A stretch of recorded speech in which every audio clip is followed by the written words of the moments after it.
Hello guys, in this video I'm going to show you how to create a Bitcoin card on Revolut.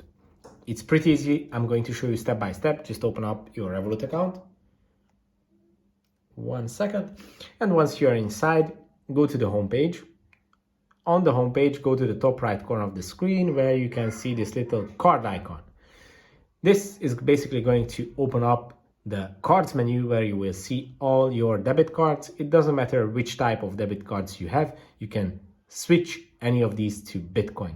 I'm going to show you how. Just tap on any of these cards and go to settings. In the settings menu, you will see this list and you need the first option, which is spend from. And with this option, basically, you can select a specific pocket that is going to be charged when you pay with your card. And simply just select Bitcoin. And from now on, your debit card is going to use Bitcoin. What does that mean? It means that when you are charged, it's going to take the money from your Bitcoin account.